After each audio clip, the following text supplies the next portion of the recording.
Hey, DawgNation, I'm Brandon Adams. This is DawgNation Daily, the daily podcast for Georgia Bulldogs fans. A little late today. That's my bad. We got a good show today, though. Tom Hart's going to call the game on the SEC Network for Georgia Saturday night in Nashville against Vanderbilt. He'll join us live on today's show. We'll talk to him about a couple different things. How much is the television broadcast team aware of the fact that thousands upon thousands, really tens upon tens of thousands of Georgia fans are planning on descending upon Nashville? We'll talk to Tom about that. He'll also share his thoughts on the Georgia Bulldogs. We'll hear from Jake Fromm in today's program. We'll update a lot of the injury stuff. We'll have some fun with another pretty interesting tweet from a Georgia assistant coach that could be foreshadowing some major recruiting victories. And I want to start with the practical reality. Nick Saban, who we don't always love around here, said something this week in the wake of some bad news for his program that I think is incredibly relevant for Georgia as well. We'll begin the show with that because the path to a national championship for Georgia travels down the road that Saban described yesterday. So we'll do that off the top. Good to have you with us. It's DawgNation Daily. The daily podcast for Georgia Bulldogs fans begins right now. Presented by DawgNation.com. This is DawgNation Daily, the daily podcast for Georgia Bulldogs fans. Here's your host, Brandon Adams. There was a gigantic piece of news that became available to us while we were doing DawgNation Daily yesterday, and it's kind of funny.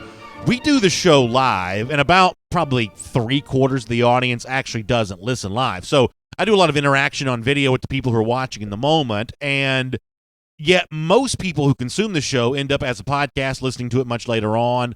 A lot of people turn the video show into a podcast and listen to that much later as well, or watch it much later on. Either way, you don't really care about that. But when we are talking about something on the show, especially if it happens in the moment, oftentimes the people who are later on consuming this in kind of an on-demand fashion are more aware of something then than we are now. Yesterday was probably an example of that. As I was doing the segment that we do called the SEC Through, we talk about other SEC news in addition to what's happening in Georgia. It became known that Dylan Moses, the outstanding Alabama linebacker, at the time was believed to have sustained a serious injury, and later on it was confirmed that indeed it was an ACL for Moses. This is just a huge piece of news for the upcoming season, almost as big as you could get right here before the season begins. Moses, maybe just below Tua Tagovailoa, is among the most important players on the Alabama roster. He may be the most talented player on the defense. He's the signal caller for that defense. Oftentimes those interior linebackers kind of take on the mantle of leadership for the defense. Moses kind of has that, and so at least in some form or fashion, this will change the calculus just a bit for the national championship race. Now, I don't think it changes things quite as much as some people do. Maybe we'll get more into that later on if we have some time. But nonetheless, if you're an Alabama fan, this is a devastating piece of news. Now, a lot of folks may assume, well, this is also relevant for Georgia because it could be that Georgia plays Alabama in the SEC championship. However, I think the Moses news for Georgia is relevant to the Dogs for a different reason. Let me see if I can set this up. Hopefully you'll agree with me with it when all this is said and done. I think most of you probably will. So Nick Saban yesterday, when he met with reporters, knowing they wanted to talk to him about Dylan Moses, he kind of got a little more open, honest, and introspective than I think we typically see Saban get. Sometimes, because he's a veteran coach, been around for a while, he just kind of knows how to deflect, and he kind of knows how to not let you in if he doesn't want you to. Frankly, Kirby Smart's probably pretty good at that too. He can allow you to get the quote that you need if that's what he chooses to do, or he can choose to just go in a different direction and not give you that. Well, yesterday, I think we saw a little more candid, a little more open, honest, and maybe vulnerable, maybe too strong of a word to use, but there was at least something approaching that when it comes to Saban yesterday, who talked about the dilemma he faces as a coach when one of your best players gets injured in a practice situation. What do you do about that, and is there a way that can get fixed? I actually liked this from Saban. Now, y'all know I take plenty of, whether they be, objective criticisms or failed pot shots, however you want to describe it. I certainly have some fun from time to time on ragging on Nick Saban a little bit. But yesterday, he said something that I am all in on. Here is Saban reflecting on the reality of a big-time injury when it comes to a guy like Dylan Moses. This is relevant for UGA, too, and we'll talk about it after Saban speaks. I'm going to say this about Dylan Moses, and then I'm not going to say anything else about it. We love Dylan. He had a great camp. He was a great leader. He was a good signal caller on defense. I guess that I'm always the guy that has to make a decision as to whether we practice or we don't practice. If we practice, we got a chance to be good. If we don't practice, I don't see how we can get any execution. So there's risk-reward in everything that you do. I think it's a character check for Dylan in terms of the support that we want to give him and the adversity that he has to overcome. But it's also a character check for everybody on our team to be able to keep the faith, to respond to adversity the way they need to accept the challenge, and to rise above the challenge, support each other, support the young players that are going to have to play, and just kind of go from there. I mean, that's the only choice we have. So to be clear, when Saban says practices, he's not just talking about actually going out and practicing or not practicing. He means practicing tough, and he means practicing hard. The sort of good-on-good idea of really intense competition where, I mean, I'm not at Georgia practices every day, but when I am there, it's pretty common for one of the players that comes out to be interviewed after practice is over. He may have blood trickling down his leg or, something along those lines. I mean, they're getting after against each other. It was kind of funny. We had an instance like that a couple of weeks ago where we talked to, I think it was Eric Stokes, and he got asked about George Pickens, and because, a lot of times you're just curious about how these guys you haven't seen as much of, how they're performing, and Stokes actually pointed down to his leg, and I'm pretty sure it was Stokes. It may have been somebody different, but I'm pretty sure it was Stokes. But maybe it was LeCount. It was one of those defensive backs, and he pointed down to his leg, and he had like blood running down his leg, and he goes, I got this from George Pickens. I was just out there, going, in a one-on-one situation with him a moment ago. That's just what good college football teams do. They practice each other hard. I mean, for Alabama, most of their practices are tougher than most of their games. For Georgia, most of its practices will be tougher than most of its games. And that's kind of how you want it to be because it sets the games up to be easier, which obviously makes them easier to win, which I think sets you up for a national championship. And the byproduct of that, sometimes you may have guys get hurt during practice. Now, the truth is, you're going to have guys get hurt sometimes anyway because injuries are kind of an uncontrollable factor when it comes to college football, when it comes to football in general. There is a huge dark cloud of luck that hangs over this sport. Sometimes it may shine on you as good. Sometimes it may rain on you as bad, but luck is a part of football. I think injuries go in that category, but obviously practicing hard, physical, and tough would at least seem to make it a little bit more likely that you're going to have a player get hurt. But the flip side of that, the other side of the coin is not practicing tough, hard, and physical makes it a lot less likely you will win games. Now, this is an area in which college football, I believe, is far different than the NFL. If you read and study and follow the NFL, you see that a lot of their practices weeks during the season, and once you get out of the summer camp stuff, they're a lot less physical than they used to be. There's a lot less tackling to the ground in NFL practices than there used to be. And to me, that's a huge difference of a 53-man roster versus an 85-man roster. The NFL teams have relatively even talent and smaller number of players on each team. Games on Sundays, but execution and schemes and things along those lines. College football games, though, because of the 85-man roster, are still won because of talent. And deciding who your best talent is, the only way to truly figure that out is to go through tough, rigorous practices and determine all that. And the byproduct of that will be injuries. For what it's worth, Georgia's dealt with this before, too. Go back to August of 2018. It was a terrible day around DawgNation when, at that point in time, true freshman running back Zamir White, a guy everyone was excited for seeing his debut a year ago, word started to trickle out that he had gotten hurt during practice in kind of a weird situation. Maybe he was covering a punt or something like that. When Kirby Smart was asked about it there that day, it was obviously an emotional experience for him, much like it was for Saban talking about Moses yesterday. In fact, here's what Kirby said about that at the time.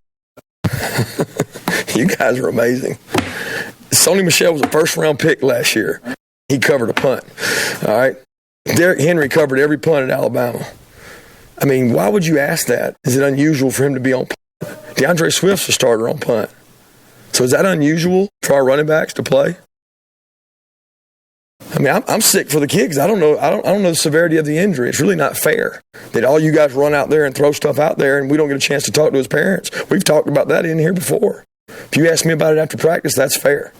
It's not fair for that kid's mom to find out about it from somebody talking and texting about it from in here. So if you go back and listen to DawgNation Daily the week that we found out about that Zamir White news, I said the same thing then about White that I'm saying about Moses for Alabama now. It stinks when a really good player gets hurt, but injuries are part of the game, and tough practices are part of preparing you for those games. And if you're going to have the best possible special teams unit you can have, you need the 11 best guys on special team, and you need to practice the way that you play. So I think what you heard from Saban yesterday is an example of the philosophy that's also in place for Kirby Smart as well. They're going to keep practicing tough. They're going to keep battling it out, and there's going to continue to be a good bit of attrition along the way. Part of the reason why I don't think the Moses injury for Alabama is necessarily a game changer if these two teams are playing the SEC championship, because by the time you get to December, Georgia will probably have an injury as well, because football is just a tough, violent, collision-type sport. But to be able to withstand all of that, you've got to have the best overall 85 players that you can, and you got to battle them out during practice. So listen closely to what Nick Saban said yesterday. I do think these tough practices are part of the championship formula. Sometimes there's going to be some negative side effects to that. Not a ton you can do about that, but just be glad you've got the depth that you do have, and Georgia is certainly in a better position than most when it comes to the kind of depth to withstand an injury, even a serious one. My name is Brandon Adams, and this is DawgNation Daily, the daily podcast for Georgia Bulldogs fans. Hello to you, and thanks for being with us. Live on video, 10 a.m., DawgNation Facebook, YouTube, Twitter. We're also on the radio at noon every day on Athens Sports Radio 960 The Ref, and we're available as a podcast wherever you find them, including the world-famous DawgNation.com. We are just really glad to have you with us on DawgNation Daily here today. And we have a special guest coming up in just a moment. We're going to speak to Tom Hart, who's going to call the game on Saturday night on the SEC Network. I'll get into this with Tom just a little bit when he's with us here in a moment. But I think the broadcast team that he does, the Jordan Rogers and Cole Kubelik, I think that's one of the best in college football right now, because they are fans of the sport. And, you know, during the season, Jordan Rogers is going to say something at some point in time that we don't like, and we'll talk about that. And Cole Kubelik's going to say something, and we may disagree with it, or, you know, something right along those lines, but you never question the fact that these guys are true, legitimate college football fans. They are truly watching games and getting into the thick of the sport to come up with the opinions they have. I think it makes that broadcast team fun. I think it's good to have them doing the game for Georgia and Vanderbilt on Saturday night. And it's going to be really good to have Tom Hart here on this program in just a moment. Before we get to that, though, let's go around the doghouse here today, brought to you by our friends at Online Trading Academy. And we were doing Before the Hedges presented by Kroger yesterday, and the subject of tight ends came up, and Todd Hartley and some of the cryptic tweets that he's had as of late.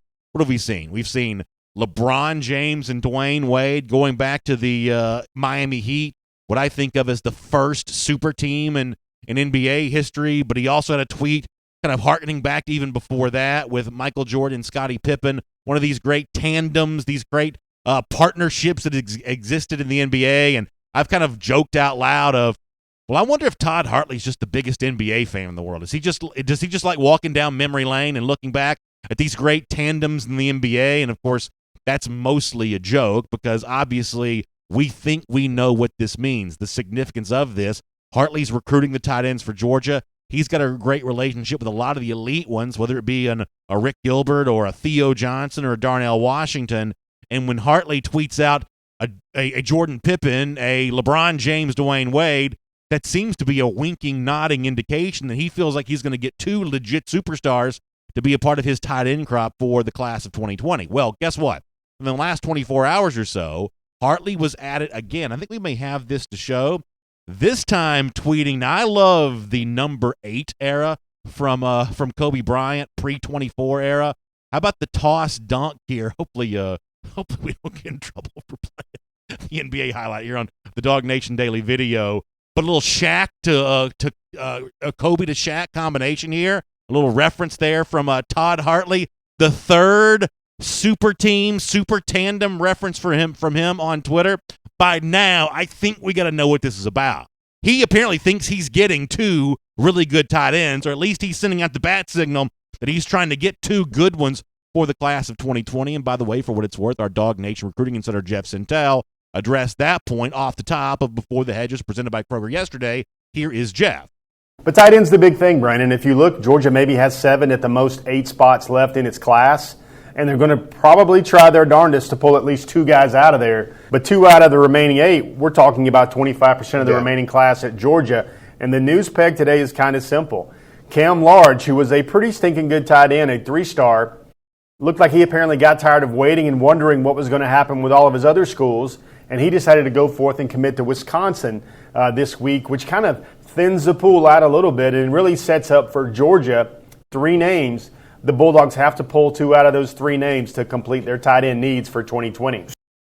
So I think it's really interesting from Jeff. He says a lot of these other tight ends, like the Cam Larges or the Jalen Conyers or some of these other tight ends that Georgia has been rumored to be in the mix for, they're kind of choosing their schools now. They are aligning themselves with somewhere else, which kind of only leaves Georgia with a couple tight end spots open and like nothing but the elite guys left. The Theo Johnsons, the Darnell Washingtons, they may be the more likely of the 3 to become that tandem for Georgia. Maybe a Rick Gilbert being recruited as a wide receiver now. Who even knows what the latest and all that is? That's become kind of a weird story to follow. But one way or another, Hartley seems to think he's in good shape for 2 of these 3. And you know what? Between this trio, and you should go back and watch or listen to Before the Hedges presented by Kroger yesterday to find out more about Johnson and Gilbert and Washington. Between these 3, you couldn't go wrong with any of the 2. And right now it sounds like Georgia feels like it's in a pretty good spot.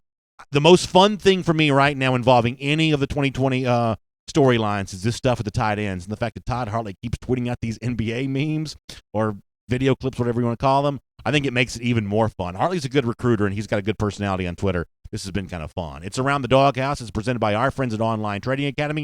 You know, the best decision you can make is the decision to make money for yourself. Invest in yourself by learning how the markets work. Online Trading Academy gives you a chance to do that both in the classroom and online across a variety of trading styles, an entire spectrum of asset classes. You can learn how the markets work, and you can figure out how to make them work for you. So check them out online at tradingacademy.com/Atlanta. I always say this kind of fast, so let me make sure you understand. It's trading with a D, tradingacademy.com/Atlanta. Start making good trades in the market. Use Online Trading Academy to help you do that. And, of course, it's great to have them as a part of Around the Doghouse here on DawgNation Daily. All right. We've got an update from Kirby Smart on some key injuries later on. For now, though, here on DawgNation Daily, I had a chance to sit down and speak to Tom Hart. We'll call the game Saturday on the SEC Network. Hope you enjoy that here on DawgNation Daily.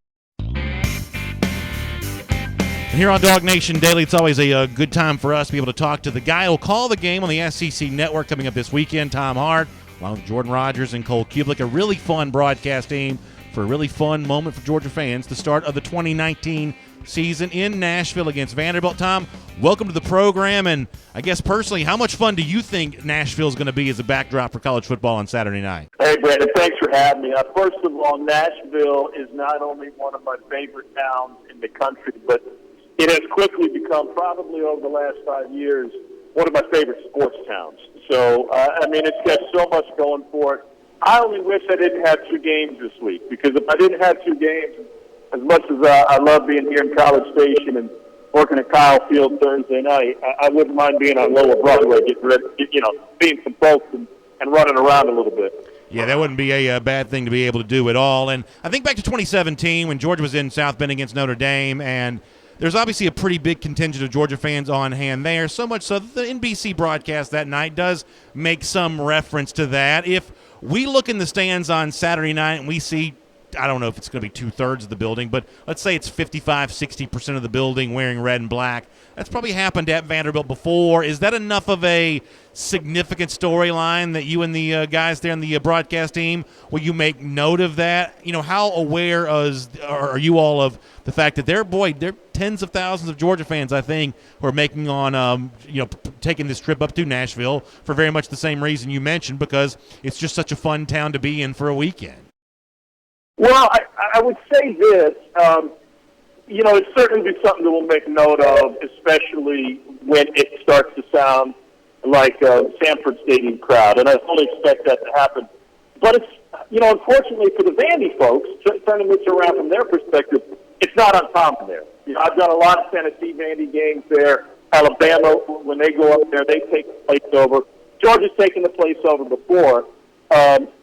The reason the Notre Dame thing stuck out, and if you've been to Notre Dame as a fan without a rooting interest, in the past you probably noticed there's a lot of not just visiting fans that show up in South Bend, but there's also a lot of random college football fans. Yeah. I mean, it's kind of a mess. Hey, I've never been here. I want to check out the Grotto, this famous stadium.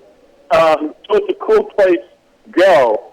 I don't think said, because we all know that Vanderbilt is in dire need of better facilities, whether you think that they should do a practice facility or a stadium. I've always said, build a new stadium and put as many suites in there as you want, because you'll sell them out to all the Tennessee fans or Georgia fans or whomever is coming there every other year, and you can make money on that alone. Yeah. 45,000 people, that thing is going to be bursting at the seams with bread. And the other thing that stood out to me, Brandon, last year, that Notre Dame trip, it wasn't the fact that they took over South Bend, but also, with my Braves background and watching those, also seeing all those Georgia fans take over Wrigley Field. That was really Yeah, that's the kind of thing I don't think any of us will forget that had a chance to be a part of that. When you also look ahead to this weekend, you see Clemson on Thursday night. That's chief competition for Georgia for national championship.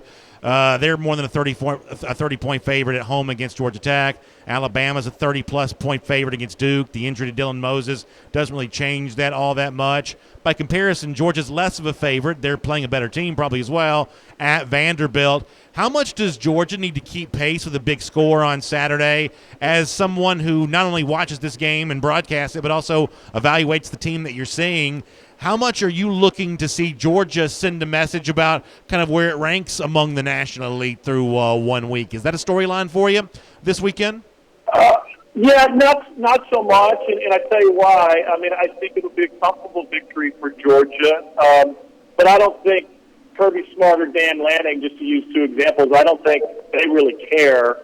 Do they want a dominating performance defensively? Absolutely they do. Is Vanderbilt better this year than they have been in a long time offensively?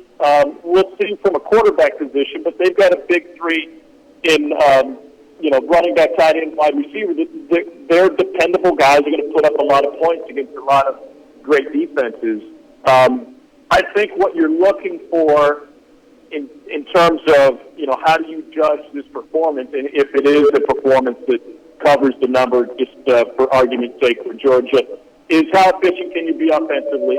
And do you have a wide receiver that has stepped up in the bright lights and, on game day and can prove to be not just reliable, because you have that in the tight end, but a game-breaking type wide receiver. And I think they have plenty of candidates to be that. And can you get out of there healthy? The bottom line is, you're starting on the road and for the first time in a quarter century, the main thing you want is a win. And considering that this should be a comfortable victory, the second thing that you want is to get out of there healthy and have something to build. Yeah, I think that's exactly right. How good do you think this big three for Vanderbilt is? Obviously, Keyshawn Vaughn's the name that I think Georgia fans have probably paid the most attention to because he's a running back, and yet Lipscomb and Pinckney, they are pretty impressive players in their own right. This is the kind of thing you talk about when folks are getting ready for the start of a season, what the other side brings to the table. And in this case, no matter who the quarterback for the Commodores ends up being on Saturday, it seems like he's got some pretty good help with some of these skill position offensive guys around him, do they not? Absolutely, and it starts with Keyshawn Vaughn. Had the bowl game last year. I had him a ton during the season and was impressed from him early on. But he's a running back who has gotten better each and every year, and I think he's poised to have a breakout season. That's why he's preseason second team All SEC. As far as Elijah Lipscomb is concerned, I mean, this is a guy who is as reliable as any wide receiver in college football. I think especially in the SEC. I mean, listen, Jerry Jeudy's the best wide receiver in the country, but in terms of being a guy who's reliable that you can get the ball to, that you can count on, because they haven't really had a whole lot of depth around him. And I don't know what they're going to do at the quarterback position. I would guess that they're probably going to play a couple of guys. But Riley Neal, while he has experience, statistically, his numbers weren't very good in the MAC, and Deuce Wallace is more of a dual threat guy. So I'm afraid from Vandy's perspective, I know Georgia doesn't care about this, but I'm afraid from Vandy's perspective that they might have some efficiency issues getting the ball to Pinckney and Lipscomb. Well, I know this. Last year, and really now for a while, you and Jordan and Cole, y'all have had a lot of fun on these broadcasts. Some of the SEC, the weekend stuff you do after the games. You guys going to do some of that kind of stuff for us again this year as well. We enjoy following you all wherever you go, and I'm sure you've got a lot of fun stuff planned this season as well, right? Yeah. I mean, that's the idea. We actually got a big steak dinner planned tonight after we sit down with Texas State and their coaching staff to see. We're going to continue with the weekend stuff, and the beauty of that show that we do on the SEC Network Twitter handle and on Facebook and stuff is we're dudes who are going back to the hotel Saturday night to watch more football and talk more football anyway. And so it's not like anybody's getting rich off of it. It's just a labor of love to sit down and share our thoughts about what we saw throughout the day in college football. It's a ton of fun. I'm lucky and I'm blessed to work with two guys who work their tails off, who show up prepared, and are wildly talented and just fun to hang out with. And that's something I certainly do not take for granted. Well, I can say this as someone who's on the other end of that broadcast. You want guys who are football fans calling football games. That's what you guys do. We appreciate that. Tom, also thanks for your time here on DawgNation Daily. Looking forward to the call this weekend. Thanks for helping us get ready for that game. Enjoy Nashville. Enjoy this football season, and we'll hopefully get a chance to chat with you very soon here as well. Hey, Brandon, that'd be great. Here's my one advice to dog fans headed up there. Don't get frustrated by the traffic in and around the West End. Go ahead and walk, because that's going to be your best bet with so many people at that game. That is good advice, Tom. We'll take you up on that. Thanks for your time. All right, brother.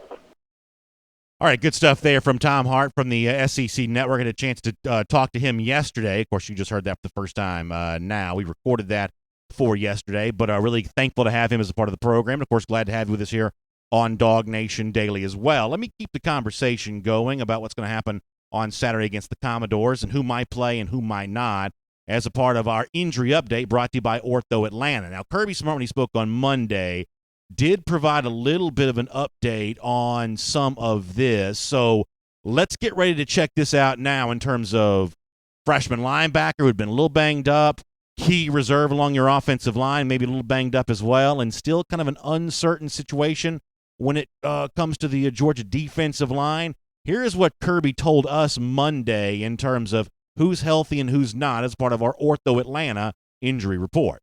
As far as injuries, Nakobe's practiced. He's been back. He's not 100%, but he has practiced, which is promising.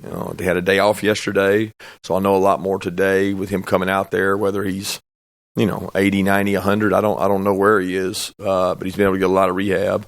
Jamari is still fighting his way back. He's probably behind where Nakobe is, but still expecting to get him back. Nobody really else, unless you're specifically thinking of somebody.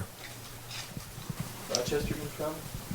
Well, I don't know who's going to travel yet. We haven't made that decision. I mean, that's decided in practice. We still have practice to do. So that's not a decision we make later in the week, but he's practicing. So Kirby Smart, a little bit non-committal there at the end when it comes to Julian Rochester. He's not the only defensive lineman who's been dealing with the situation.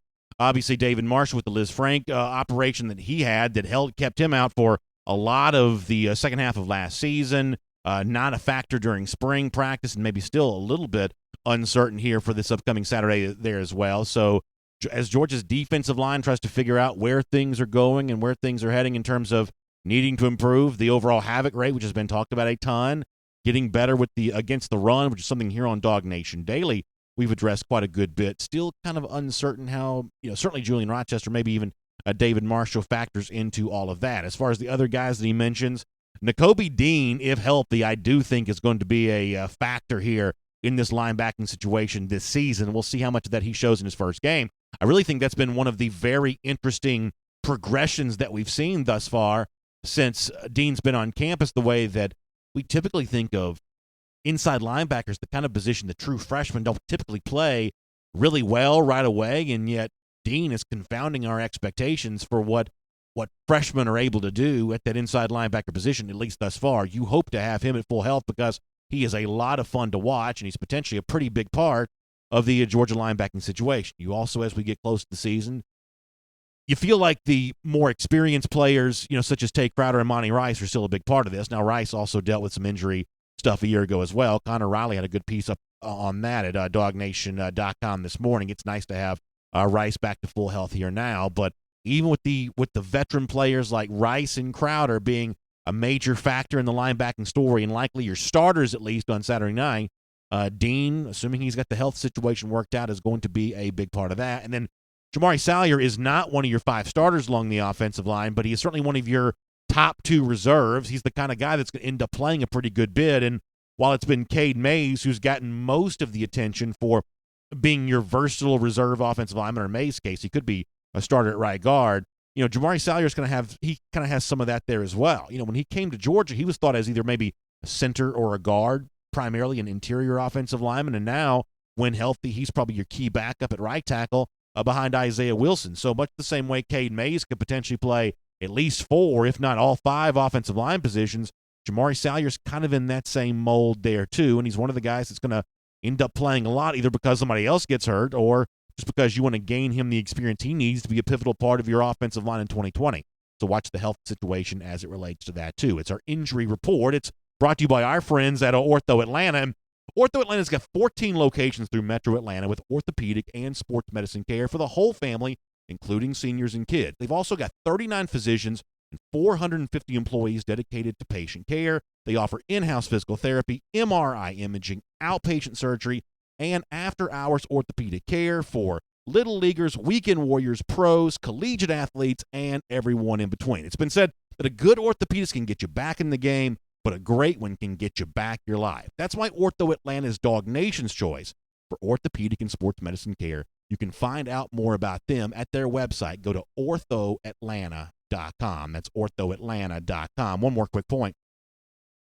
Going back to our interview with Tom Hart a moment ago, we were talking about Georgia and Saturday against Vanderbilt and maybe the sort of comparative score game that kind of goes on with what may happen between the Dogs and the Commodores. Georgia, about a 21-point favorite here. Clemson, a big favorite against Georgia Tech tonight. Alabama Saturday against Duke. And Tom said he doesn't think it's time yet for Georgia to start worrying about that kind of stuff too much. But I have to admit, coming from the perspective of a fan as a moment, I am a little curious to see, how Georgia, one of the top 3 teams in the country, does do in keeping pace with the maybe impressive, eye-popping margin of victory here in Week 1. However, it also brings to mind something that Crow King 123 said in our YouTube comment section.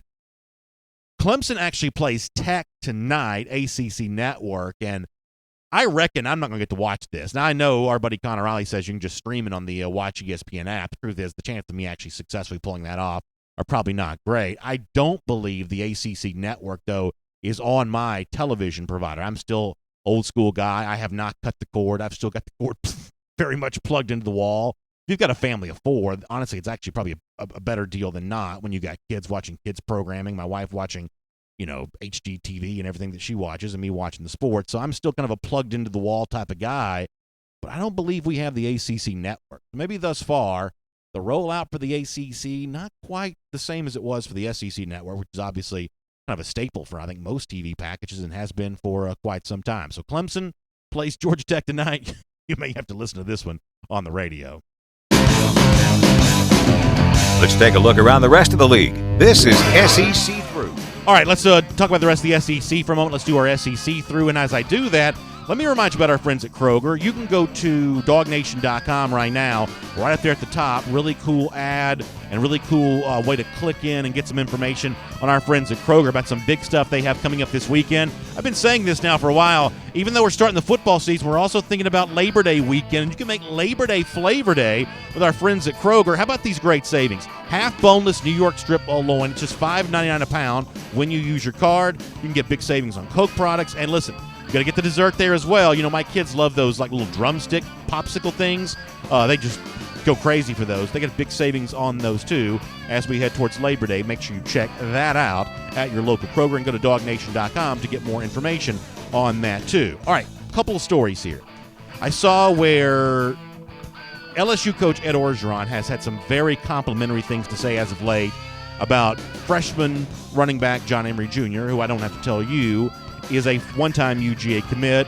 LSU won that battle for the in-state product, and this week, I saw this on 24/7 Sports, Orgeron was saying that, listen, so far, everything about John Emery Jr. has been as advertised, that Emery looks to be, I guess, a pretty big part of this offense for the Tigers this season. Now, he is not the only really good freshman running back LSU is likely to have.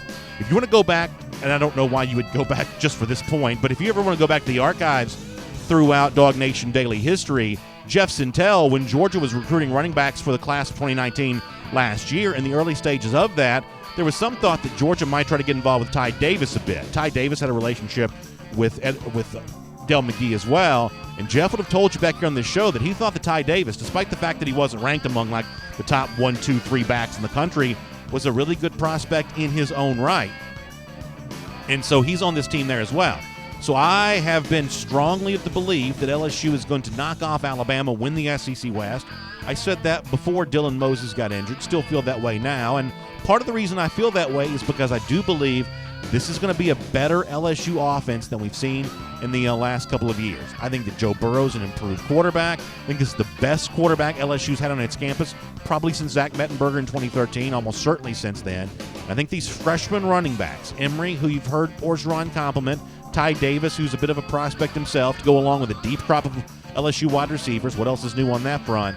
I think the LSU offense is going to be pretty impressive. We'll see some of that week 1, but especially week 2 when this team takes on Texas. Interesting to hear Orgeron talking up Emory Jr. as of right now.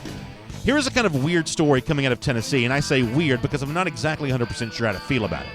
So Trey Smith has reportedly been cleared to play in Tennessee's season opener against Georgia State. Now, on the one hand, we've talked about Smith in this space a couple of times before, and I'm really happy for him to be apparently healthy enough to play. He's been dealing with a blood clot situation. This is kind of maybe even in a genetic situation. He said other people in his family kind of deal with this before too. So this is a serious, more health-related than injury-related situation for Trey Smith. So on the one hand, it's seemingly good news that he's going to be able to play. However, and this is the part I'm not going to pretend to know more about than I do, if you go back and look at the statement, I don't have the full statement to read in front of me right now. I wouldn't have time to read it even if I did. The language in this statement about Trey Smith being ruled eligible to play, not ruled eligible, but I guess cleared by doctors, is very carefully worded. It's something to the effect of, we've put a plan in place for how I can play football again. If it were me, if I were part of Smith's family or if I were part of the Tennessee football team, I'd feel a whole lot better if it was one of these things of great news, I'm 100% clear, I'm ready to go out and play. Careful language when it comes to something like this just seems a little bit weird. This is not a criticism because I have no inside knowledge or even extra outside knowledge of exactly what's going on here. But for a guy who has dealt with a very serious health situation, knowing that he's coming back to the game and doing so with a very carefully worded statement about his current health condition, I don't know. That kind of makes you... I'm sure they know what their situation is. They know what they're doing. It was a very weird statement to go along with what should be really good news for Trey Smith. I saw where former Auburn quarterback Malik Willis was not granted eligibility at Liberty. He'll have to wait, and it just kind of continues this arbitrary policy of deciding who gets eligibility and who doesn't. Willis was essentially eliminated from the Auburn quarterback competition. They'd settled on Joey Gatewood and Bo Nix as the primary competitors there before they finally picked Nix to be the starting quarterback. So Willis was not going to be granted an opportunity to play at Auburn. He chose to go to Liberty instead. That is an FBS program, so maybe it's an FBS program now, so maybe they're treated a little bit more strictly because of that. Maybe they just don't like Hugh Freeze, the Flames' current coach, but Malik Willis does not get his immediate eligibility. He'll sit out a year, and I think he has 2 years beyond that. Willis, a former Auburn quarterback working with Hugh Freeze, assuming he sticks around Lynchburg, Virginia, that could actually get to be pretty interesting to follow. And then one more SEC through story to get to here for a moment. We've talked about Bryce Thompson, the Tennessee defensive back, who's kind of been in some trouble. Another domestic violence allegation against him. Kind of a weird statement from him, almost threatening to shoot up the school or something like that. He was saying that in anger, apparently dealing with whatever went on with him and the young lady he was involved with.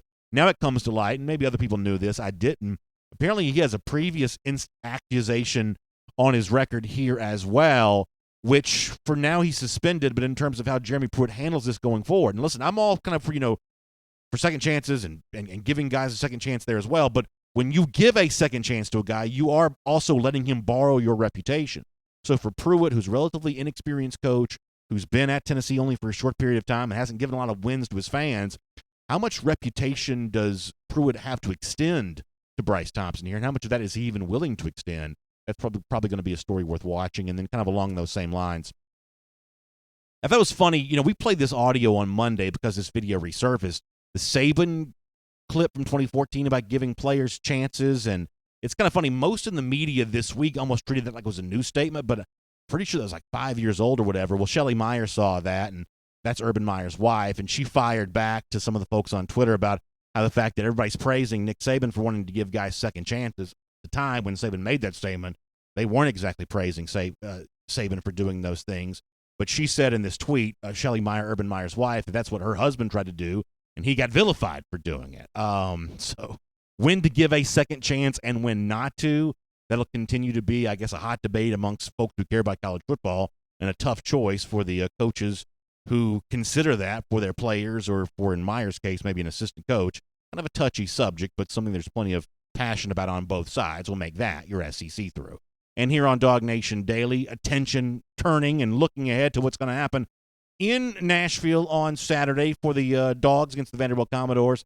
And, of course, the excitement for this continues to build. And one of the things that a lot of Georgia fans will also be doing, watching their own team, but also maybe a measure of curiosity with what Justin Fields is going to do at Ohio State, with what Jacob Eason is going to do at Washington. I know that Chip Towers has an interesting piece about that at the AJC. You can check that out online at ajc.com. And this week, when Fromm was asked on that same topic, as you might imagine, he's not playing ball too much in terms of being all that interested in Fields or Eason. He's got his own attention focused squarely on the Commodores. Here's what Fromm said about that. I wish those guys nothing but the best for their seasons. But right now I'm trying to lock in, focus on Vanderbilt and how we can win that football game.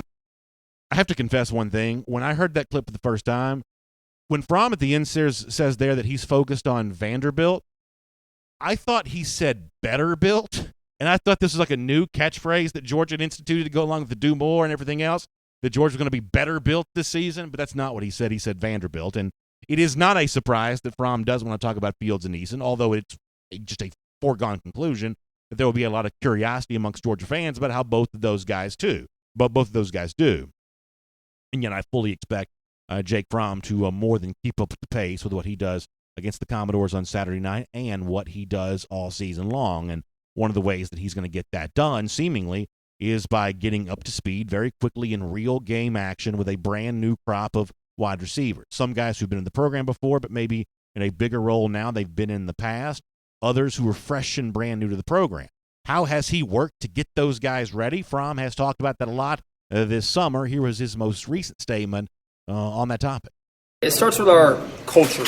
How can we get these guys in our culture, understand what we're about as a football program and what we're about as a team. So how can they get in, assemble with us, and understand, hey, it's win now, and hopefully they're ready for that.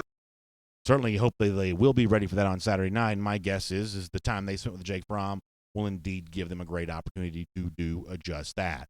If you are not going to Nashville and you're looking for some weekend plans here this weekend, make sure you think about Callaway Resort and Gardens' annual Hot Air Balloon Festival. Labor Day weekend's a great time to be at Callaway Resort and Gardens, and the good news is it's not too late to get your ticket. You can also get discounts and express entry when you buy those tickets in advance.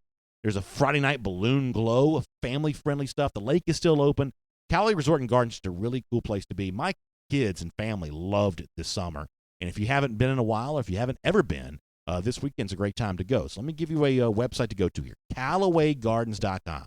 CallawayGardens.com. Find out about the big Callaway Resort and Gardens annual Hot Air Balloon Festival. What a fun thing this weekend. Make sure you check that out if you're going to be in town. And for now, we'll get ready to wrap up DawgNation Daily and remind you, as we'd like to do, with our Gatorhater update. 1,034 days. That's how long it's been since those lousy, stinking Gators have beaten the Georgia Bulldogs. Around here, we think that's good news because we believe that Georgia's number one rival, no matter how good Georgia is or how bad Florida is or anything else in between, it's all about getting it done against Florida. It's the first step towards the next step, which is owning the East, and the step after that, which is maybe winning the SEC, getting the college football playoff, and winning the national championship. Taking care of your rivals, especially this one, is the first step along that way, and we'll look forward in 2019. A lot of Georgia fans certainly hope to see that happen. Let me give you one more quick reminder about something that's coming up for us tonight that I'm really excited about. We will debut our Marlowe's matchup, Georgia versus Vanderbilt. Thoughts on the game from our buddy, the former UGL American John Stinchcomb. Stay tuned for that this evening on the DawgNation video channels. And I will see you back here tomorrow for DawgNation Daily. And on video, time now for our R.S. Andrews cool down. We were a little late starting the show today, which is my fault, so maybe I'll try to make some of that up with some of you for a comment right now. And, of course, I apologize for that, but we'll give you plenty of time to kind of roll through here and give whatever comments you want to give. And we've been in kind of a good rhythm the last couple of days where we've been giving shorter responses and taking more questions and comments. Hopefully you all like that okay, and so we'll try to do that here a little bit here today there as well. Pro King 123. By the way, it's good to see Kelly Burnett back in the YouTube comment section. Nice to see him here today. Crow King 123 says, and I quoted from him a little earlier, he says, I'm worried about the defensive line next year more than this year. I'm hearing good things about Tramel Walthour, though, which surprises me. Yeah, I'm actually pretty impressed with what I think the summer that Walthour may have had this year. I don't know that you see that on the field in 2019, but you could see more of it in 2020. And by next year, I think that a guy like Trayvon Walker could be a huge part of the story. This year for Trayvon, that may be asking too much, but I think that Georgia's defensive line situation next year, I'd be surprised if that's not one of the strengths. If Georgia's defensive line in 2020 is not a strength, then I feel like something's gone really wrong. Junior season of Jordan Davis, by that time a Zion Logue or a Tymon Mitchell kind of contributing also in kind of some of that space eater type role. Trayvon as maybe a havoc-wreaking, no pun intended, defensive end, quickie three technique, whatever twitchy three technique that Kirby Smart talks about, kind of in a little bit of both of those type of roles. I know folks want to talk about 2019, so I don't want to over-obsess over 2020, but Connor Riley, who joins us, surely to goodness 2020's Georgia's defensive line's a strength, right? The concern, and I understand where it's coming from, is so Tyler Clark will be gone, Julian Rochester, That's David true. Marshall will be gone. Lee Carrion could possibly be gone. He's a junior. If he has a big year, it would not surprise me to see if he tests the waters. And I think he's going to be a really good player for Georgia this year. So you lose 4 or 5 bodies along that defensive lineup. Granted, they're bringing in some guys as well. But we've talked at length about how freshmen don't really contribute right away on the defensive line. So I do understand where the worry comes from. But I think a year from now, while it won't be as deep of a defensive line room, the ceiling would probably be, in my estimation, significantly higher than this year's team. All right, let me see if I can respond to this without splitting hairs too much.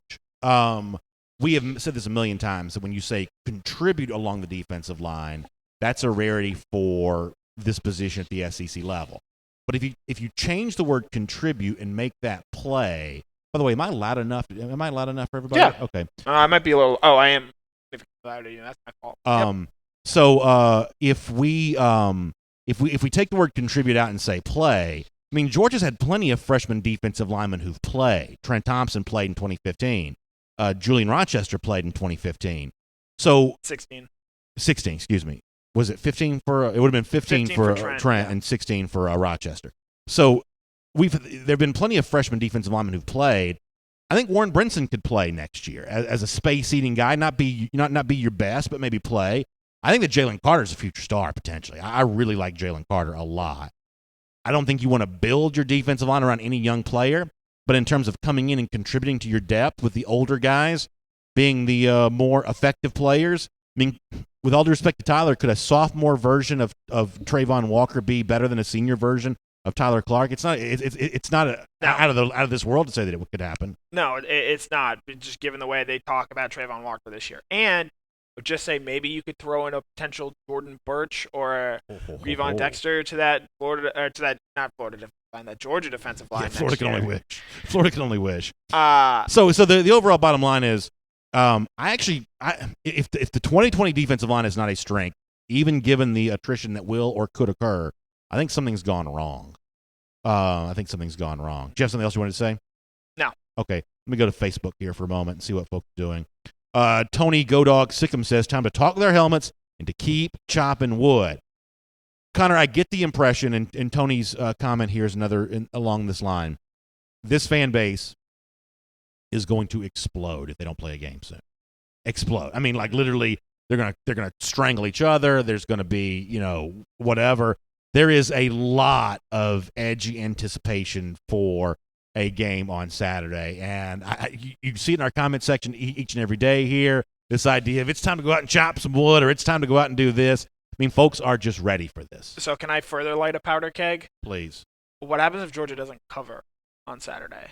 Yeah, because we've got a show coming out on Friday where Connor actually made that prediction. I think people are going to be disappointed here on Monday if we're talking about if Georgia won 24-3, only allowed 3 points. It's a Vegas push. The game is probably never in doubt.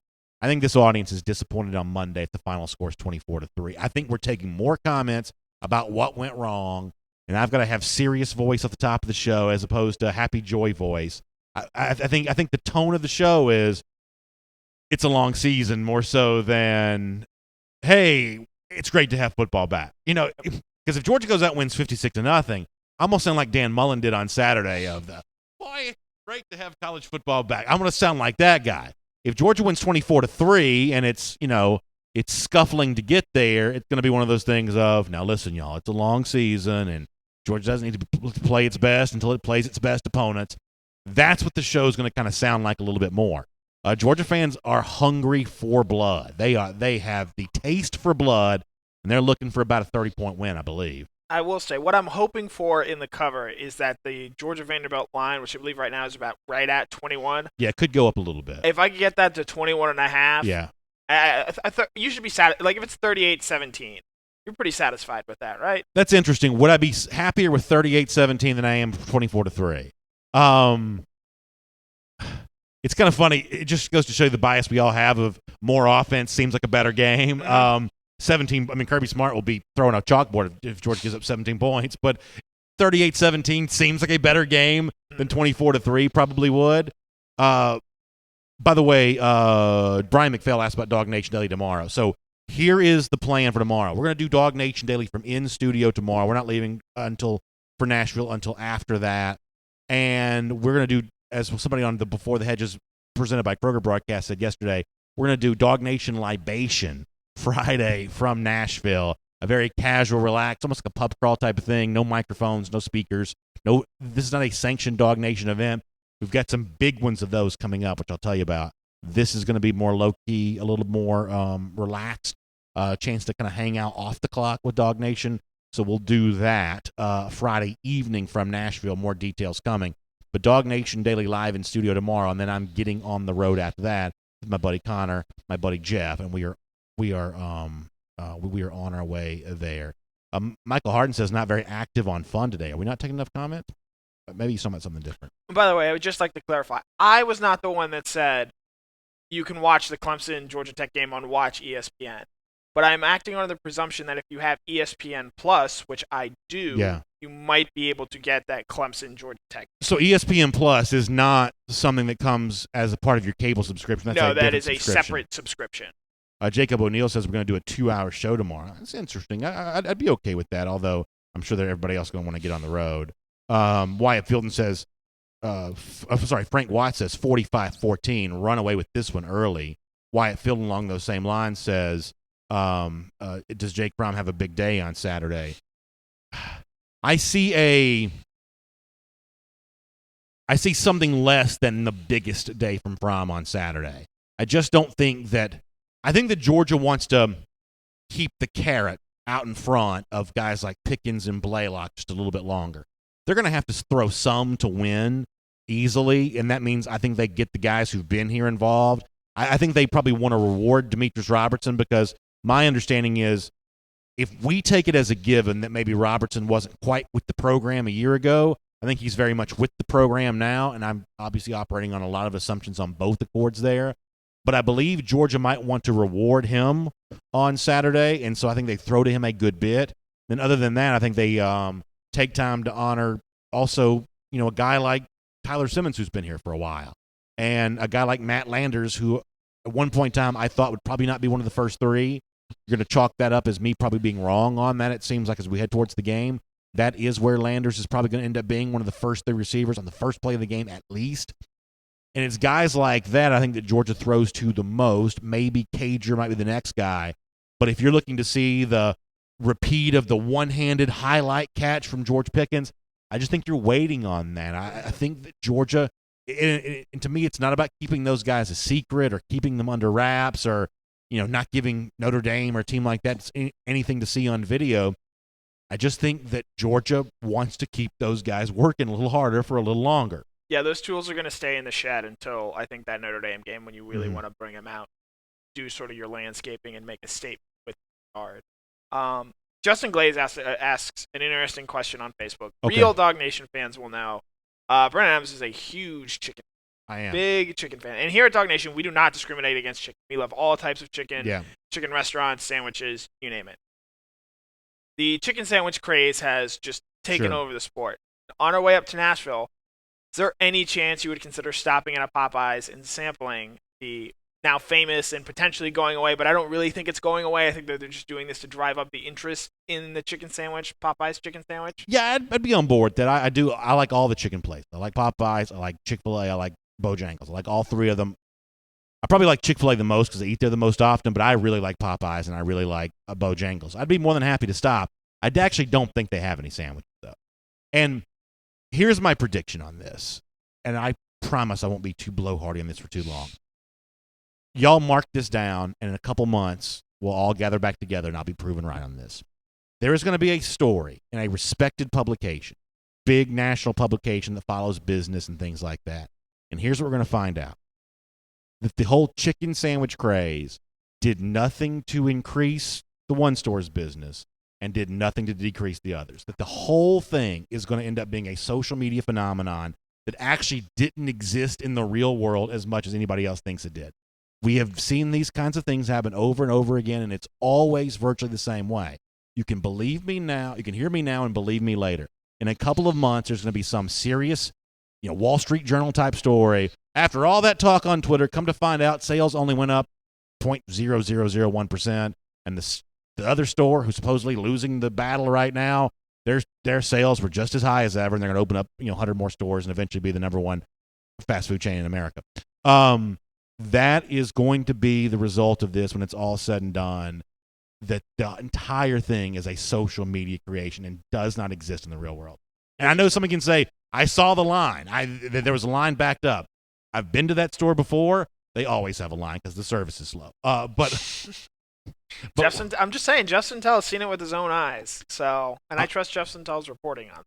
However, I am more than happy to try to stop and get one. There is a chance, though, I'll get a 4-piece spicy white. Yeah. There's a very good chance I'll do that.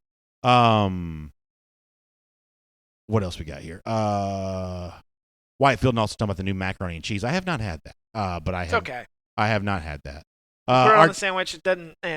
RT367 says, do you think UGA needs to keep the foot on the gas, even with a lesser opponent in the fourth quarter, so we play to win and not play not to lose? I think need is a really interesting word there. And here's something I'll be very candid and admit. Because I'm kind of like a person that speaks into a microphone every single day, I'm always looking for storylines, and I'm always looking for just things to talk about, right? There's no such thing as not having something to talk about, so you have to always be looking for something. That's just the nature of the job. Everybody has a task at their job. My job is to always be thinking about what we're going to talk about the next day. And so there is a motivation to kind of want there to be a need for Georgia to keep its foot on the gas. And certainly a made-for-TV debate is, hey, Alabama won by X points. Clemson won by Y points. But Georgia won by Z points. Does that mean that Georgia's actually in better shape right now than Alabama and Clemson are? That's just a really fun debate to have, but I don't know that it's true. Tom Hart on our show a little earlier said he didn't think it was true. Let's say that Clemson beats Georgia Tech by 45 points, which they very easily could. Tech's not good, and Clemson's at home, and Vegas loves Clemson to the tune of almost 40 points as it is. Alabama, even with the injuries, is still a 34-point favorite against Duke, something along those lines. Let's say they beat them 50-0. What if Georgia only wins 24-3? Is that a problem by comparison? No. You ever run a marathon, BA? No. You don't. I stopped at a marathon for gas one time. You don't typically run your fastest mile, your first mile of the marathon. You don't want to blow yourself out or work yourself up too hard. I think, I get wanting to see Georgia score a gazillion points and win 60-0, whatever, but a comfortable Georgia win here is I think all they need. They don't need to be playing with 4 style points, because one of the actual differences with BCS compared to the playoff with Georgia, doesn't matter. Like, Georgia could squeak by, because we've seen Notre Dame do this, we've seen Ohio State do this, we've seen teams squeak by with ugly wins. And if your record is what it needs to be at the end of the year, and as long as you win the game, and as long as in Georgia's case, as long as they win the SEC championship game, and they're 11-1 or 12-0, obviously, no one's ever going to be thinking about, oh, well, they only beat Vanderbilt 24-3 in the first week of the season. So Scott Harris got a good comment. We'll get to that here coming up in just a moment. I do want to respond to what Connor says here, though, because Alabama did do this last year where they were dialing up scores at the beginning of the season. Now you're going to respond back and say, yeah, but they didn't win the national championship, so did it really matter? Maybe it doesn't. But this is where, for the Georgia fans who want to see just absolute evisceration, it comes from the fact that they feel like they have seen the competition for national championships do this a little bit more. Now, there's at least one example of a team not doing this. Oklahoma barely squeaked by Army last year, went to overtime against the Service Academy. Hey, don't disrespect the troops here. I'm not. But I mean, Oklahoma was a big favorite and played the game in overtime. Now, Army ended up being pretty good, but they were a big favorite, played the game in overtime. Clemson had the close game against Syracuse. So, yeah, so it's possible to have a close game. It's not necessarily an indictment, but I think there are a lot of Georgia fans who would say, against these teams that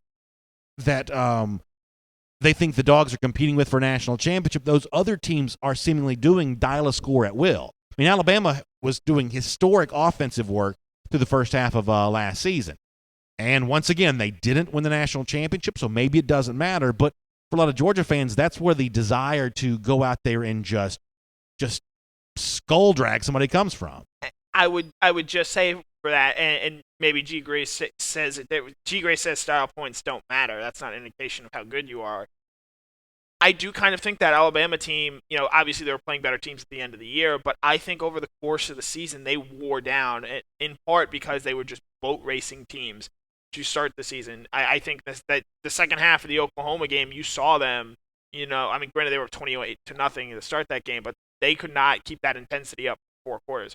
That Clemson game, it was close for about the first quarter and a half, and then Alabama just seemingly ran out of gas. And the Clemson, the final score was 44-16 that day. But they didn't run out of gas because they scored 70 on Arkansas, though, or whatever they scored. Maybe hits and the hits and the cumulative effect of that stuff, I think it does add up. Kelly Burnett says style points speak more to your opposing defense in most cases. If you have your threes in and they're still scoring, well, you've got a problem on defense. It's a fair point. RT367, who started this conversation, said, BA, my main point, though, was to create a mentality of conservative gameplay. So I may be reading too much into RT again, but Connor, I'll come back at you, and then I promise we're going to do Scott Harris's topic here. Georgia has seemingly taken its foot off the gas, and I say seemingly in big letters because I'm not so sure how true this really is, has seemingly taken its foot off the gas in the second half versus Alabama. Does killer instinct against an opponent has no chance of beating you? Does that carry over to the games in which you do have to play for a full 60 minutes? I think there's a difference between taking your foot off the gas and running out of gas. I think in the second half of those 2 Alabama games, Georgia's run out of gas. But to RT's point about conservative gameplay, you did kind of see that at times last year against Kentucky, Florida, even Auburn to an extent. And you do wonder in a game, in certain games like that, if that nature and mindset does sort of set in where, okay, we're going to punt from Kentucky's 36-yard line. We're going to settle for a field goal inside the red zone. Those sorts of things, you do wonder if that does have a cumulative effect over the course of the season. Can I be super blowhardy and philosophical about these Alabama losses real quick? It's your show. All right, I promise I'll do this really quick.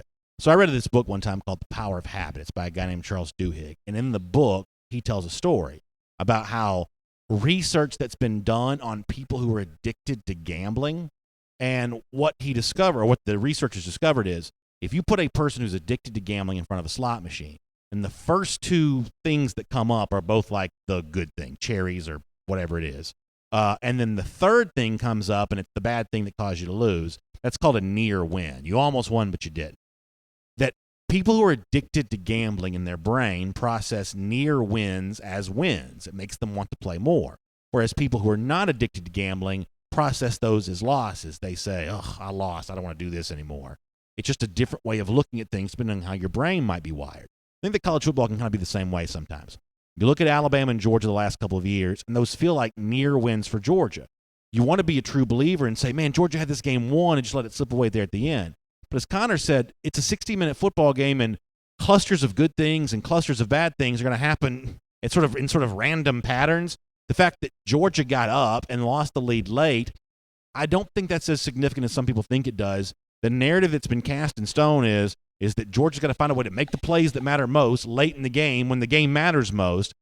And I don't exactly think that's what the story of Georgia and Alabama is. I think the real story is Alabama's just really hard to beat. It just so happens they've done their work in the fourth quarter. I think that's more random than meaningful, though. Answer some of the other questions. Hold on. Let me get Scott Harris before you do that. I was going to answer that question. Okay. So Scott Harris wants to talk about kick returners. Now, Scott, I am not in Athens every day, so I'm going to defer to Connor about this a little bit. Connor, do you feel like you have a good idea of who the most likely punt returner and kick returners are going to be for Georgia? Kick returner is going to be James Cook and Demetrius Robertson by all So indications. not Harrion anymore because he's done that a lot in the past, He has. right? Based on what Kirby said this week, Cook and Robertson will be those guys. Okay. As far as punt returner, I would expect. Well, you're talking about dynamic now. Who do you kick away from there?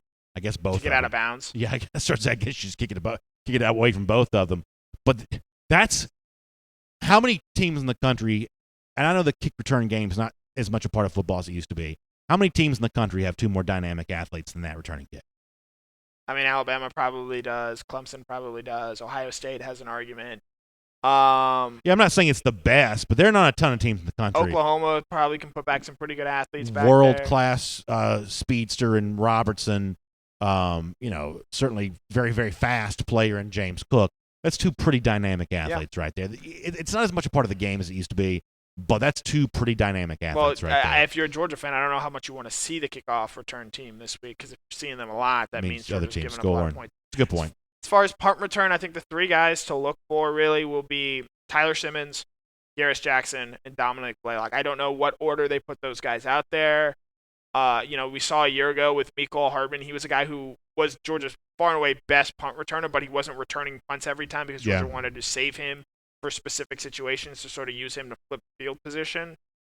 So, they might have a safe guy, maybe like a Tyler Simmons, or they might have a guy who they feel is a little bit more explosive and can do more in that punt return game in, say, a Blaylock potentially, a Demetrius Robertson if they want to put him back there. But if you gave me the choice between Garris and Simmons as to which one's potentially the most explosive, I actually may say Simmons maybe is more explosive than Garris Jackson is.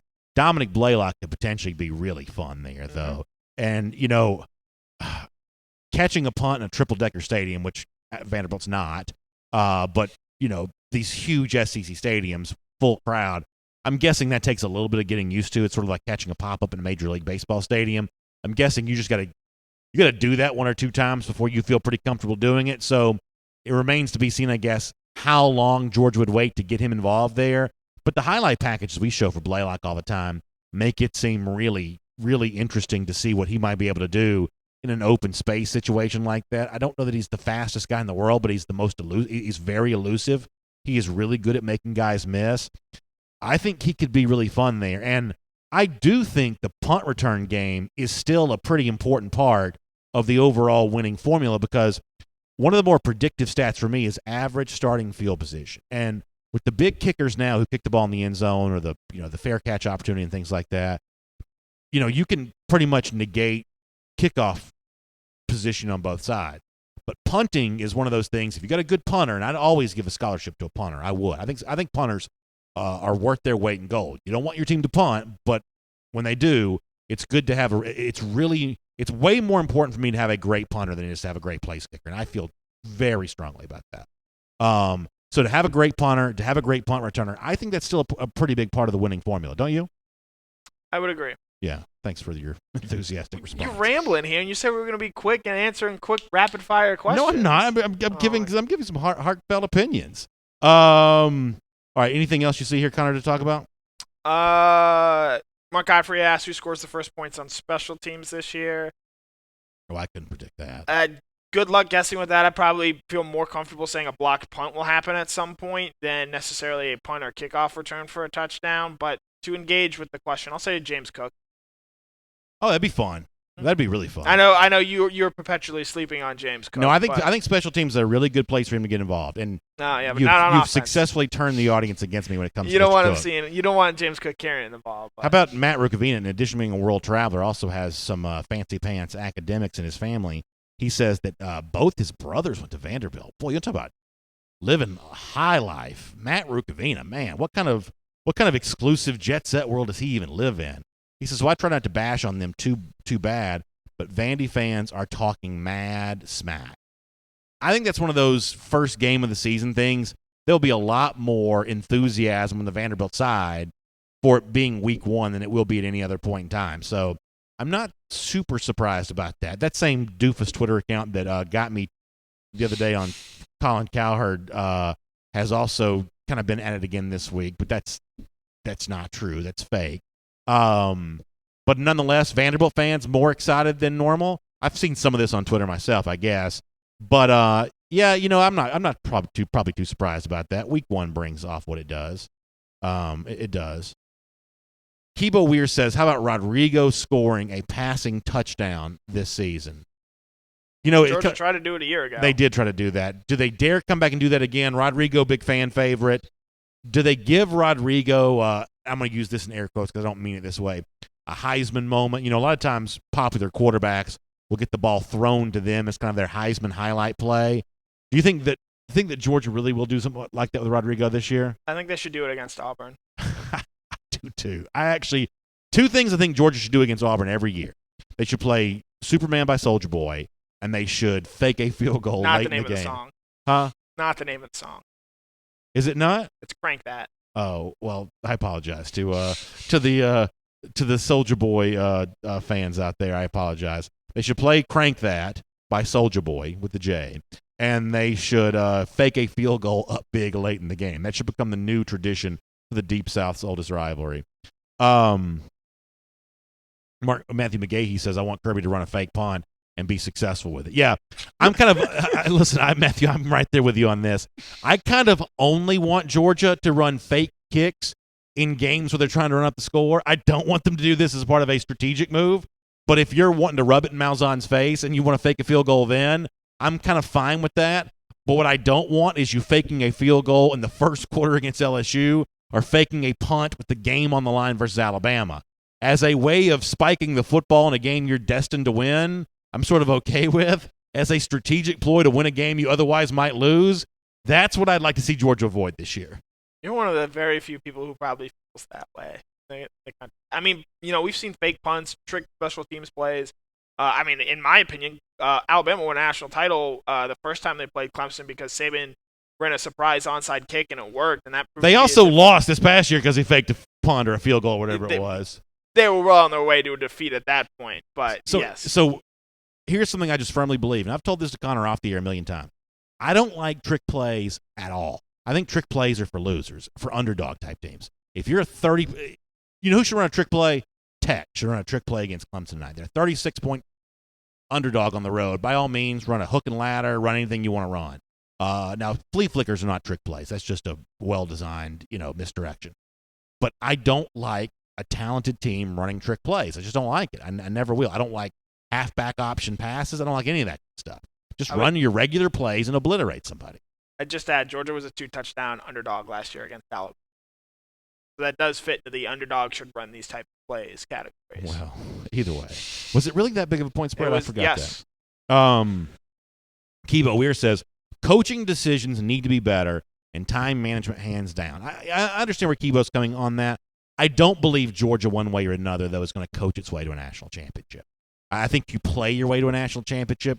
There are plenty of smart coaches who watch the playoff on TV. I just don't think you can coach your way there. Is Kirby the best game coach in the country? I don't know. I know this sounds crazy. I actually don't really care all that much.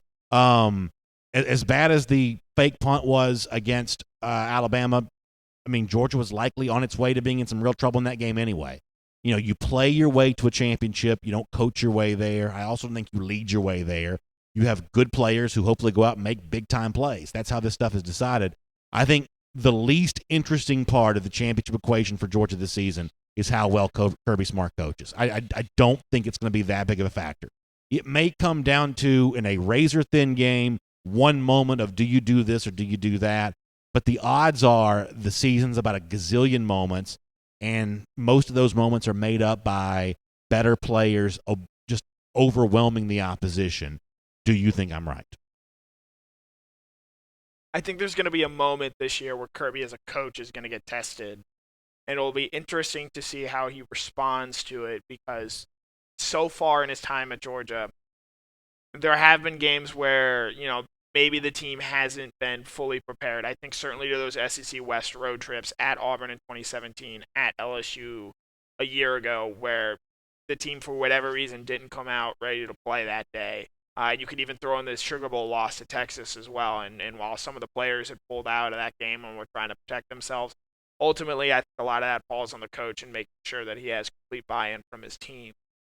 And I don't know if it's going to come in an Alabama game or a Clemson game or a college football playoff game. It could come in an Auburn game. It could come in the Notre Dame A&M games. But at some point, I think Smart's going to be tested. His coaching abilities are going to be tested this year, and it'll be interesting to see how he responds. So on a completely different subject, we apparently have, and I don't typically highlight the trolls too much, but we apparently have somebody standing on G. Grace's corner of Alabama troll in the YouTube comment section. I say that kiddingly because G. Grace is actually not a troll. I think pretty much everybody likes G. Grace. In this, we have a new Bama fan in the comment section who says that Zachary Evans is going to Alabama. Let me tell you how disappointed you're going to be, because I can't tell you for 100% certainty that Evans is coming to Georgia, but I can pretty well tell you Zachary Evans is not going to Alabama. So if you're here to troll, you're going to have to troll harder than that. That's not even good trolling. You're going to have to troll harder than that. Not troll harder, troll better. Yeah, troll better. So G. Grace, not the only Alabama fan in the comment section anymore. Dimitri Sullivan says he was tested at the Rose Bowl, Connor. Who's he talking about being tested? Kirby. I do think he probably outcoached Lincoln Riley that day. Oh, yeah. I think that Riley probably panicked. I think that Kirby didn't. Well, we mentioned trick plays. I mean, the original Philly special was busted out in that Rose Bowl by Lincoln Riley in that game right before halftime. And it just goes to show you, how much the media sort of wilts under the, Lincoln Riley's so smart. He's overwhelming Kirby Smart with his football knowledge. And yet Georgia never panicked in that moment. I'm sure they defensively dialed up some really cool exotic stuff in the second half. I mean, certainly the defensive tone of that game changed. I'm sure some of that was schematic based, but I just think that Kirby Smart was very comfortable in that big game moment there. So that's an example of a game I think you have to say that Kirby coached well in. Mm-hmm. That Oklahoma offense, which is on the short list for best offenses of the past decade, scored 7 points in the second half of that game with the Heisman Trophy winner at quarterback. And, there were a couple big plays late in that game, and this goes to your, I think larger point. It's players, not necessarily plays. Yeah. Because, as much as we talk about Kirby and him outmaneuvering Lincoln in that game, the reality is in that overtime, there were a couple third and shorts, fourth and shorts, and Roquan Smith was just a better player than Baker Mayfield on that field. And I got laughed at on an Oklahoma radio station for saying as much going into that game that Roquan is going to be the best player on the field. Yeah, and, he was. At the end of the day, Georgia won that game because Roquan on those key third downs in overtime was better than Baker. This is going to sound like I'm bragging, and I'm not, but one of the thrills of my life was to be able to watch that overtime from the field with it right in front of me. Roquan Smith is magic. I mean, the way that he moves sideline to sideline, it is not the act of a human. He levitates. And he was the best player in that field. And Green Soldier also brings up a really good point, too, on YouTube. And we're going to get off the air here pretty soon, y'all. Because I'm really trying to establish a new precedent of us not going until noon. But we started late today, so I'm trying to make it up. He says, speaking of gassing, that's what Oklahoma had happened to them in the Rose Bowl. And I do believe that Green's onto something here. And I think that this is part of, if you want to talk about what Kirby is as a coach, this is part of it. I believe that Georgia beat Oklahoma in July. Mm-hmm. That's a fair point. I believe that the teams that Georgia beats this year, they also will have, for the most part, beaten in July. That the difference for me in a good coach and a bad coach is not so much what they do strategically during a game, but the way they act as the architect for a program overall. I'll give you a very good example of this. I am pretty certain that Georgia Tech's ex-coach Paul Johnson was a very good in-game coach. Yes. I'm quite certain that in terms of handling the in-game strategy, he was very good. A perfect example of this is he called plays with a play card. This is a guy that really was very well attuned to what was happening during a game. And look how little it mattered for Georgia Tech over the years. It just didn't matter. Yep. You can have a expert strategist, and I mean, as weird as it may sound, Johnson may have been kind of close to that. It just doesn't matter that much. It's about having the better players, as we said off the top of the show. It's about putting them through the ringer during practice in a organized and efficient manner, and it's about establishing a philosophy of over the course of the game, we're the one who's going to get better. And so that's what Georgia did. By the way, how about Zafang Yangren going straight to my heart here. Go Johnson High School. Still waiting for JHS Nation. So Johnson, my alma mater, won its week 1 game. I don't know how they've done since then. I think they may have played again. No. This will be week 2. Well, they may have played week 0, though. Maybe. I don't know. Probably a scrimmage. They played a game and they won it, which is a big deal for the Big Blue Knights there in Hall County. So thank you so much, Zufang, and I hope I pronounced your name correctly. But I appreciate you shouting out my alma mater there. Very, very proud to be an alumnus of Johnson High School. Also the home of WWE superstar AJ Styles. I actually went to high school with him as well. So Johnson's produced quite an august body of media personalities. All right, any final thoughts at all? Be sure to watch college football tonight. Enjoy it, back, have fun. Don't stress too much if you can't watch Clemson, Georgia Tech. It'll be a blowout anyway. What else is on tonight? UCLA Cincinnati is a game That's not bad. Very much looking forward to. UCLA going east. Chip Kelly, I've got, I think that UCLA team is going to be better in year 2 under him. I know you think he's a fraud, but, and Cincinnati's a team that, they're probably the favorites to win the AAC this year. Only a small favorite here, though, I believe. What? Less than a field goal. I believe they are a 3.5 point favorite. Yeah, right around a field goal. Yeah, which is essentially, again, since the game's in Cincinnati, it's essentially a pick-em in terms of what we see on the field. So I'll be very excited to sort of tune in and watch that. That's actually not a bad game. I'll probably watch that there as well. And it's on regular ESPN, so you're not going to worry about finding out the ACC network. John Chappell says Roquan going side to side, which we mentioned before, is just exactly what Nakobe Dean is going to do. Y'all got to be careful with that. I mean, you got to keep Roquan on his pedestal. Nakobe Dean's going to be very good, and as a freshman, he's probably ahead of where Roquan Smith was. Yes. But you got to be really careful saying, there's a next Roquan. I've said this before. It's sort of like the next Jordan conversation in the NBA. There will always be a next Jordan, even if there is no next Jordan. There'll always be a next Roquan. I guess Nakobe right now has wrestled away the mantle of the next Roquan, but that doesn't mean he's the lowercase letters next Roquan. Right. And one thing I will say, so, the players have raved about Nakobe's speed, but one thing Kirby Smart has said pretty consistently is that he is just not as fast as Roquan Smith was, which is kind of to be expected. He is a little bit bigger and a little bit smaller than Roquan is, or height-wise he's smaller, so he doesn't have necessarily covered the same ground. But, having said all that, I think Nakobe early on is going to be a very good player for this Georgia team. Winston Mock says Holy War late game tonight. Little Utah BYU. I'd watch that. Tennessee fans be it's past your bedtime. Yeah. Tennessee fans better be watching that too. BYU may give them fits. Is it next week those two teams play? 2 weeks, I believe. Yeah. The 14th. I also saw a column saying they should stop calling this game the Holy War. Oh, it's a great name. Listen, we need more great names. We don't need less of them. I don't live in Utah, so I don't really quite know how the patrons on both sides feel about that. But it is, I think, a pretty fun nickname. And listen, I'm as, people that want to get rid of it, calling it the Holy War, are probably the same people that don't want to call it the world's largest outdoor cocktail party. That's actually probably very true. All those people could be in part of the same club. Yeah. All right, we're going to go. Huge thanks to all of you for making all of this possible. Make sure you check out ajc.com to get your Atlanta news now. There's, of course, weather stuff. Weather's not supposed to affect Nashville, is it, this weekend? Connor says no. I guess you can also read ajc.com to find out more about that there as well. Also, for those of you that follow politics, you may have seen Johnny Isaacson, long-serving politician in the state of Georgia. He's stepping down from the Senate, no matter who you vote for, which side you're on. An open Senate seat coming up in the state of Georgia is a big deal. AJC.com, Greg Bluestein and the entire, the entire team there is going to have a lot of really good stuff on that.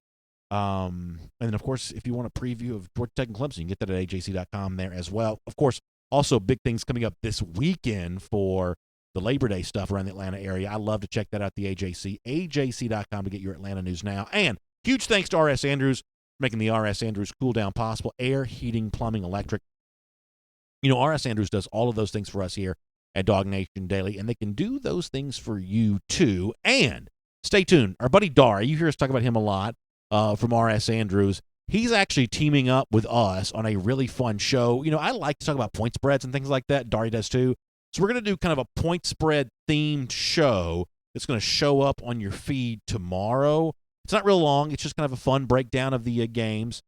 We think you'll like it. We've actually gotten a contribution from pretty much everybody at DawgNation on this, and there's going to be a way for you to contribute as well. So check that out from our friends over at R.S. Andrews. And, of course, check them out online at rsandrews.com. Get their $99 Smiley tune-up and get your air conditioning system back to factory fresh specs. All right, we will see you tomorrow from the studio. Then we're on our way to Nashville after that. Y'all have a great day. Talk to you then as part of DawgNation Daily.